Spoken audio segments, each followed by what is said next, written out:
안녕하세요, 청소년 친구들. 전사님은 분당 채플 12시 중등마을 섬기고 있는 박재현 전도사예요. 여러분, 오늘이 며칠인 줄 아세요? 벌써 2020년 7월 1일이 되었습니다. 2020년이 벌써 절반이나 지나갔어요. 여러분, 새해 때 세웠던 계획들 기억나십니까?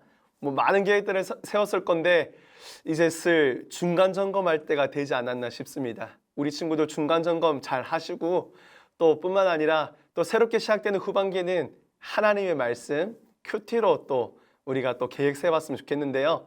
우리 7, 8월 청매에 꼭 드런너 서점에서 구매해 주셔서 우리 하나님의 말씀으로 이 코로나 시대를 이겨나는 우리 친구들 되었으면 좋겠습니다.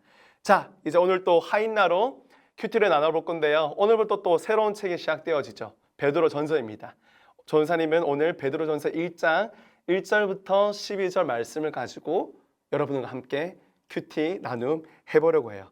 베드로 전서를 제대로 이해하기 위해서는 이 베드로 전서가 왜 쓰여졌는지 우리는 잘 알고 있어야 됩니다. 여러분, 초대교회 때에 그때 그 시대 때 교회를 열심히 다니는 그리스도인들이 분명히 있었을 거예요. 예수님이 십자가에 못 박혀 죽으시고 3일 만에 부활하신 다음에 승천하셨죠.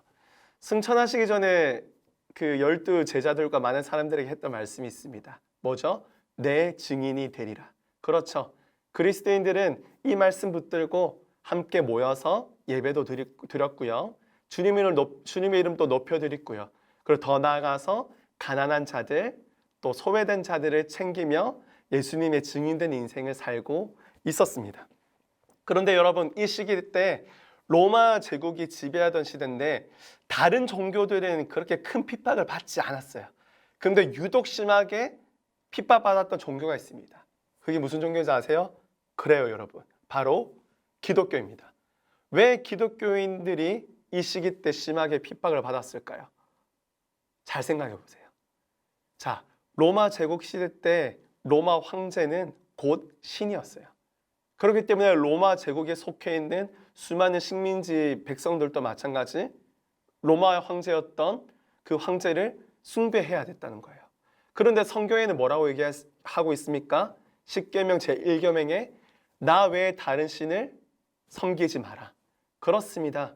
그리스도인은 이 하나님의 말씀 그리고 그 예수 그리스도의 복음을 지키기 위해서 로마 제국에 무릎 꿇지 않았습니다. 그 결과가 뭐였는지 아십니까? 그리스도인들은요, 이때 당시 베드로 전서가 쓰여질 당시에는 네로 황제, 그 유명한 네로 황제 때였는데 그리스도인들은요, 이 복음을 지키다가 로마 제국에 의해서 예수님과 똑같이 십자가형에 매달려 죽은 사람도 많았고요. 더 나아가서 온몸이 불에 타는 화형을 당하기도 했고요. 더 나아가서 사자굴에 던져져서 사자밥이 되기도 했습니다. 그리스도인의 이러한 상황 가운데 예수 그리스도를 믿는 이 믿음을 지켜나갔다는 거예요. 그러면 이 그리스도인들은 지금 이 시기 때 마음이 어땠을까요? 엄청 불안하고 공포심에 사로잡혀서 하루하루를 살아갔을 거예요. 이때 베드로 형님이 등장하는 거예요. 베드로가 등장해서 이 고통받고 있는 교인들을 위해서, 초대교회 교인들을 위해서 희망의 편지를 씁니다. 그 편지가 바로 베드로 전서라는 거예요.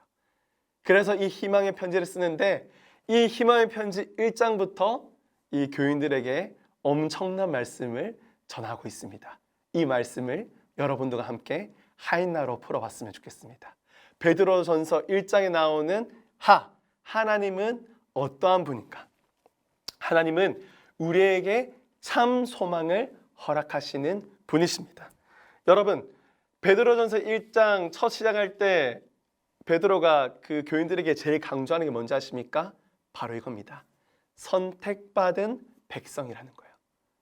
여러분들은 창세 전부터, 태어나기 전부터 하나님께서 여러분들을 선택하셨습니다. 특별한 하나님의 백성으로 불렀다는 거예요. 여러분이 지금 예수님을 사랑한다고 고백할 수 있는 이유, 여러분이 지금 하나님의 영광을 바라볼 수 있는 이유, 뭐라고 생각하세요? 내 힘으로 그게 가능하다 생각하세요? 아닙니다. 영이라는 것은 내 죄가 가득한 내 힘으로 바라볼 수 있는 게 아니에요. 그러면 우리 안에 무엇이 계시기 때문에 그 영적인 하나님과 예수님을 사랑할 수 있을까요? 바로 성령님이 내 마음 가운데 들어왔다는 거죠. 예수님을 믿으며 나타나는 우리 몸의 특징, 내 마음 가운데 성령님이 들어온다는 거예요. 그래서 성령님을 통해서 우리는 하나님의 영광을 바라보게 됐고 예수님을 사랑한다고 고백하게 되는 겁니다. 그로 인해서 우리는 죄로부터 정결하게 되었고요. 거룩하게 되었습니다. 이렇게 살아갈 수 있는 이유는 바로 하나님이 초대교회 교인들뿐만 아니라 여러분들을 선택하셨기 때문이에요. 왜 베드로전서가 고린도전서를 시작할 때 이러한 얘기를 했다고요? 두 번째, 말씀 속에 나오는 인간의 모습은 어땠을까요? 전사님이 앞에서 잘 설명했듯이 로마의 박해로부터 고통당하고 있는 그리스도인의 모습이었다는 거예요. 계속해서 그들은 박해받고 있었습니다. 예수님을 믿는다고 해서 그들의 환경과 상황은 변하지 않았습니다. 그런데 여기서 중요한 거, 환경과 상황은 바뀌지 않아도 그들의 가치관과 세계관은 바뀔 수 있다는 거예요.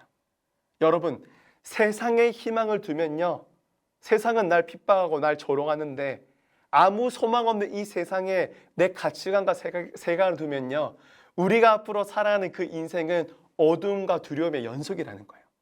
그러나 환경과 상황은 바뀌지 않을지라도 베드로가 금방 얘기했던 것처럼 우리의 유일한 소망 되신 예수 그리스도, 그 하늘 소망을 우리가 바라보면서 살아가면요, 아무리 이 땅에 파도치고 고통과 고난이 내 인생 가운데 따라올지라도 우리는 택함받은 백성, 구원을 허락받은 백성이기 때문에 우리는 하늘 소망을 품으면서 기쁨으로 살아갈 수 있고 자유함을 살아갈 수 있는 그러한 능력이 우리 안에 임한다는 거예요.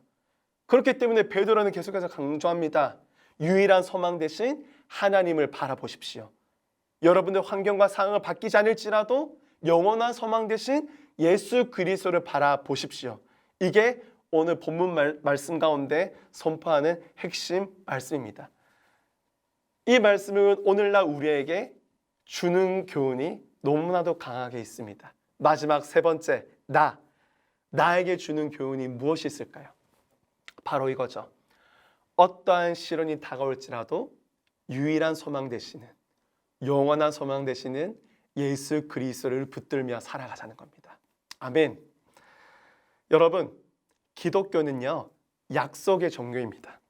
그 약속이 뭔지 알아요? 한 번 구원을 허락받은 자들은 절대 그 약속은 변하지 않고 잃어버리지 않는다는 거예요. 성경에서는 그 약속을 언약이라고 합니다. 그래서 우리는 언약 백성인 거죠. 2000년 전 그리스도인들이 로마 제국에 의해서 핍박받았던 것처럼 오늘날 이 땅을 살아가고 있는 우리들도 예수 믿는다는 이유 하나만으로 예수쟁이라고 놀림받고 있습니다. 코로나 시대를 살아가고 있는 지금은 그 예수쟁이가 받는 핍박이 더 심해졌어요. 여러분 잘 생각해 보세요.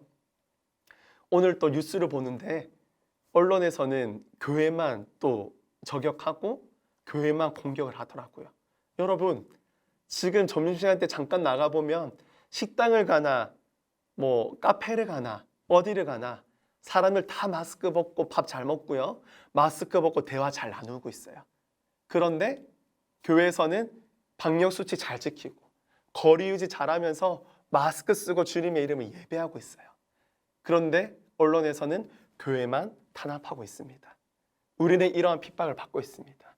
이럴 때 우리가 더욱더 소극적으로 되는 것이 아니라 이럴 때일수록 이 복음을 당당하게 지키고 이 믿음을 마음껏 선포하면서 살아가야 될 줄 믿습니다. 여러분이 어디 가든지 예수쟁이라는 거 부끄러워하지 말고, 여러분이 어디 가든지 교회에서 예배하는 것도 두려워하지 말고, 이럴 때일수록 더욱더 나는 예수쟁이다, 나는 천국 소망받은 하나님의 자녀라는 그러한 자신감을 가지고 영적인 자부심을 가지고 살아야 될 줄 믿습니다. 오늘도 신실하신 그 주님의 약속 붙들고 영원한 생명 허락하신 예수님께 감사하며 기쁨으로 살아가는 저와 여러분이 되기를 주님의 이름으로 소망합니다. 기도하겠습니다. 하나님 감사드립니다. 영원한 생명, 구원을 허락하신 주님께 감사드립니다.